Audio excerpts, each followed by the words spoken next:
Hi hello guys, welcome back to my YouTube channel Moni Kiran vlogs. ఈ రోజు ఢిల్లీలో ఉన్న వెంకటేశ్వర స్వామి టెంపుల్ అయితే చూపించడం కోసం అయితే ఈ వీడియో చేస్తున్నా. మేమొచ్చేసి మా ఫ్యామిలీ ఫ్రెండ్స్ తో అయితే వెళ్ళాము. ఇదైతే మెట్రోలో వెళ్తే రామకృష్ణాశ్రమం దగ్గర దిగి 3వ నెంబర్ గేట్ దగ్గర అయితే ఎగ్జిట్ అయితే అక్కడ నుంచి ఆటోలు ఉంటాయి. అక్కడ నుంచి ఒక్కొక్కరికి 10 రూపీస్ అయితే ఉంటుంది. అక్కడ టెంపుల్ దగ్గర తులసిమాల అయితే తీసుకున్నాం స్వామివారికి. ఇదైతే 120 రూపీస్ అంట. ఇక్కడ సేమ్ మనలాగే ఉంది టెంపుల్ అయితే. నాకైతే చాలా బాగా నచ్చింది. నేనైతే అసలు ఎక్స్పెక్ట్ చేయలేదు ఇక్కడ కూడా ఉంటుందా అని చెప్పేసి. ముందుగా అక్కడ అందరం కాలు కడుక్కొని గుడి లోపలికి అయితే వెళ్ళిపోయాము. లోపలికి వెళ్ళగానే నాకైతే మన సైడ్ గుడిలానే అనిపించింది. అసలు ఢిల్లీలో గుడి అయితే అనిపించట్లేదు. ఎందుకంటే మొత్తం మన తెలుగు వాళ్ళే ఉన్నారు అక్కడ. 6 ఇయర్స్ నుంచి మేము ఢిల్లీలోనే ఉంటున్నాం. కానీ కాకపోతే ఇక్కడ వెంకటేశ్వర స్వామి టెంపుల్ ఉందని చెప్పి అయితే మాకు అసలే తెలియదు. ఈ మధ్యనే తెలిసింది. అలా గుడి చుట్టూ ప్రదక్షిణాలు చేసి గుడి లోపలికైతే వెళ్ళాము. గుడి లోపలికైతే వీడియో అలౌ లేదని చెప్పి మేమైతే వీడియో తీయలేదు.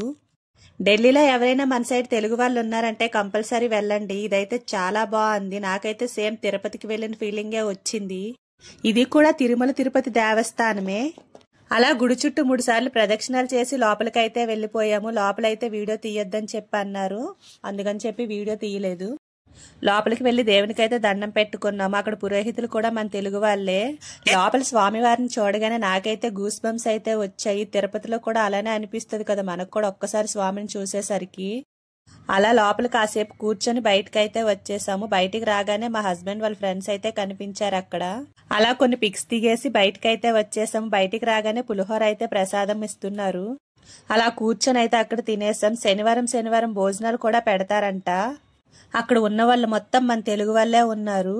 అలా బయట గోశాల అయితే ఉంది. పిల్లలైతే అక్కడ ఆవులను చూసి బయటకైతే వచ్చేసాం. ఇక్కడ టైమింగ్స్ కూడా పెట్టారు, ఏ టైమింగ్ లో ఉంటదని చెప్పేసి. మనం ముందుగా వాళ్ళకి కాల్ చేసి చెప్తే తిరుపతి ప్రసాదం కూడా తెప్పిస్తారంట. ఇదే ఈ రోజు వీడియో. నా వీడియో కనుక మీకు నచ్చినట్టయితే లైక్ చేయండి, షేర్ చేయండి, కామెంట్ చేయండి, సబ్స్క్రైబ్ చేయడం మాత్రం మర్చిపోకండి. ఓకేనా? Thank you for watching. Bye bye.